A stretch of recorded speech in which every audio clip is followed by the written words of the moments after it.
Mark, Ini has rushed out of the studio. I was going to... I was hoping that we could catch her to talk to us about what the implications of the new CBN directive. Some say it's a good one. The banks will get stronger and the economy, the Naira will stabilize, and basically everything will look all dandy after the banks get busy with the new directives from the CBN. But she has run away. Ini, why do you have to do that? Yes, but 24 months is what they've been given. And the last time the banks were asked to recapitalize, I think it was during the era of CBN governor, then Governor Soludo. I do not know if there's been another recapitalization. Yes, but that's the most vivid one I remember, because it was crazy. I mean, banks were running helter-skelter, trying to raise funds. You saw people going to the banks, the banks going to the stock market. And as a result, a lot of Nigerians now own shares of banks. Well, we saw the collapse that happened in 2008, and how banks took a hit. Well, most shares did take a hit at that time, but this is where we are now, another recapitalization. So, 24 months, we'll see how the banks do. And there are figures flying around showing how some banks are already faring. Doesn't look like some banks will still be standing very strong, but certainly people are saying, the lawyers are the ones that are going to be smiling to the banks this time around. They are the ones who are going to be ensuring that mergers and acquisitions go very well. And I know we're going to be talking to a lawyer about about that. He doesn't look like he's one of those, but he'll tell us. He'll tell us what he's going to do. Is it cash out period for lawyers right now? Well, right now we're being joined by Mr. Monday Ubani, who is a legal practitioner. It's so good to see you this lovely Friday morning, this Good Friday. We hope it's a good one for you. When you saw that news yesterday as an observer, what came to your mind? Mark, once again, good morning. And then my good brother there, good morning. What piece of news are you referencing, please, Mark? Apologies. I'm talking about the information from the central bank, the recapitalization notice to banks that banks will now have to recapitalize. I think some will be required to have, depending on what category you're in. To now determine what you are supposed to have. But I think generally most banks are supposed to have at least 500 billion naira in capitalization, and they're supposed to do that within a period of 24 months. I do not know if you've come across that news yet. Have you seen it yet? Yes, I am aware of. If it was even 2 weeks ago that news, was online, that there's going to be another exercise of recapitalizing the banks. If you remember that it was under Soludo that we had such a procedure, and it made the banks, to be very strong, and then now became a bank that we reckon within the international economic community, because our banks were really undercapitalized before Soludo's measure at that time. Now, I don't know what must have informed this latest idea of also recapitalizing the banks further. They may have their reasons and all that, but whatever they are doing, there are some banks that have small money. They should be very careful so that those banks don't go under, because Nigerians won't take it lightly.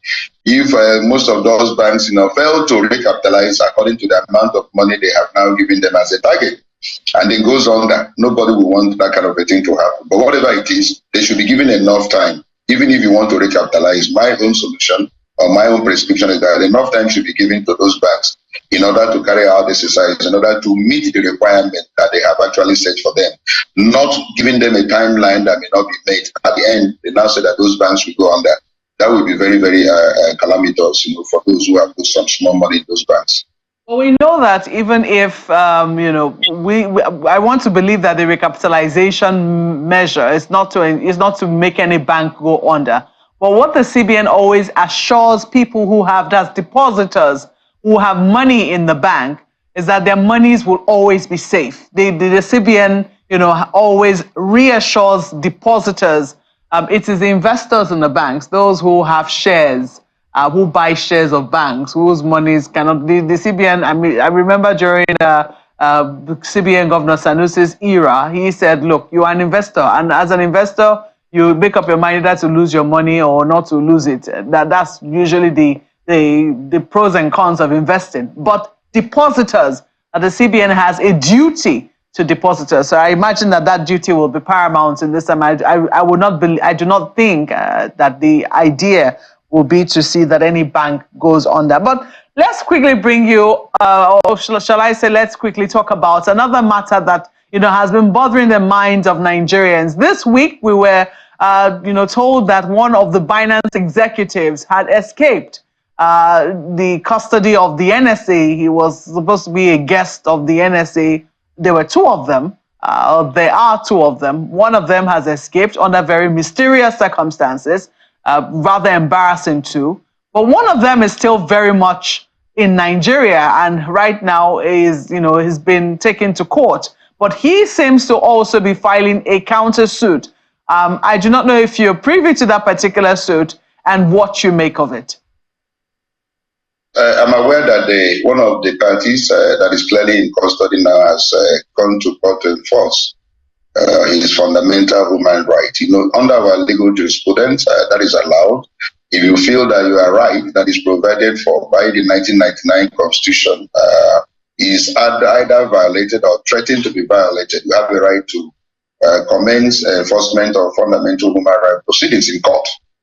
Now, that is what one of the parties have actually done, or two of them. I understand that there is no legal representation for the man who has run away. Now, the issue of putting an accused person in a guest house is something that is not too clear to some of us.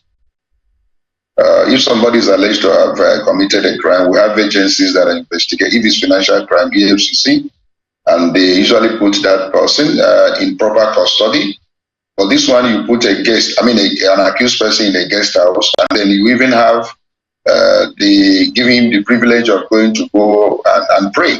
And it's in the course of that prayer that I understand that he eloped, now embarrassing the person who probably must have extended this custody to him. So I don't know what must have led to them doing that, putting him in a guest house. Is it that he is a special defendant in a matter? Why such special preferential treatment given to an accused person?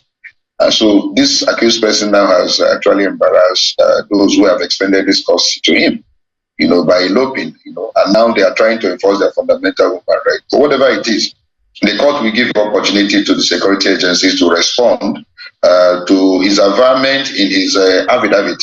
Whatever he has said in the motion, the government will respond to it.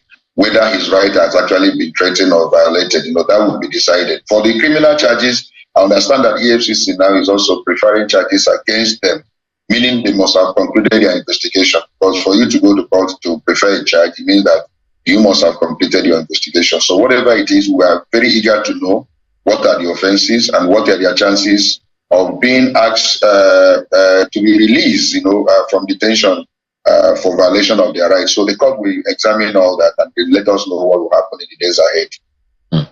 Well, Mr. Ubani, going to what Malkwe asked, the fact that the fellow is not even suing the federal government. What do you make of that angle?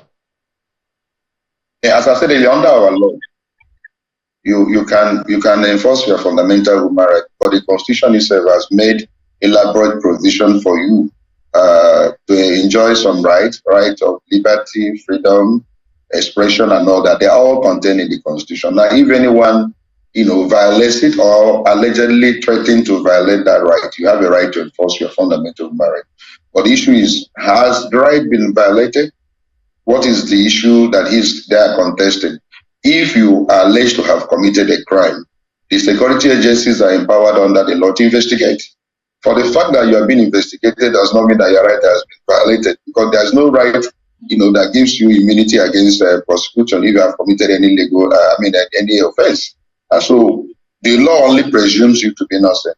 And that's why most of the times, what we advise the security agencies that they do thorough investigation, be sure that a prima facie case has been established against an accused person before reining that accused person in. Don't rein in an accused person and now begin to fish for evidence. That is actually what goes on here.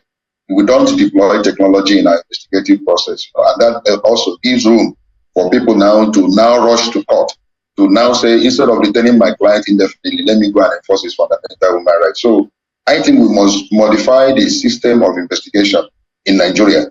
Make sure that before you ask somebody to be invited into your detention, into your station, you must have done 90% of the work, and then confront him with whether he is guilty or is not guilty. Then the next thing that you charge him within the 24 hours or 12 hours that the law itself permits. But the issue of arresting and then keeping indefinitely in detention have always been the basis for lawyers now advising their clients. Anytime they have been invited, go and file a fundamental human rights enforcement procedure. So that is to try as much as possible to avoid. But filing the fundamental human right does not stop the police, does not stop the AFCC from doing their duty that the Constitution has empowered them to do, and that is investigating crime, prosecuting, and making sure that an accused person faces his trial.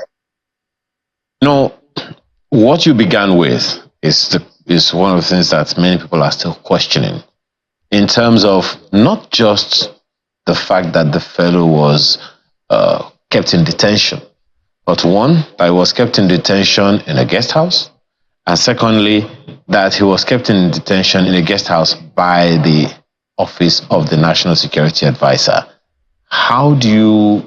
What should Nigerians understand about that one? As I said earlier, it may be that they wanted to extend some level of privacy to the accused person. He may be a billionaire, and there may be... Question, Mr. Ubani. Is it legal? Yes. Sorry? Is it a legal procedure? Is it the way it ought to be in our books? It is not normal. It is not normal. An accused person is kept in proper detention, not in guest house. It's not normal. I'm sure they are totally embarrassed by this, Ayo, and we don't need to kill a fly with a hammer. A sledgehammer. They are really embarrassed by this, and that is the truth. So let's not begin to probably emphasize it, but it's clearly an embarrassment, for it. But they may have meant well. Oh, let's extend this custody, and all that, and allow him to go and pray. They don't know they're dealing with somebody who is clearly a person who would put them into trouble, because this is clearly embarrassing. That is my conclusion on that. So, but let's not keep on emphasizing it, trying to kill a fly with it. It's a grave error. It's a poor judgment, if you ask me. But they have gone to Interpol, and Interpol now is on the trail of that accused person, and I believe that they may place him on red alert. And then if we have any treaty with the country where he is, he may be brought back for a proper trial. But whatever it is, let's see what happens in the days ahead. Well, so many other issues to raise on that matter, Mr. Ubani, but we have to let you go at this time. Monday Ubani, former chairman, Spido, thank you so much for your time today. Thank you for having me. Good morning. Yeah.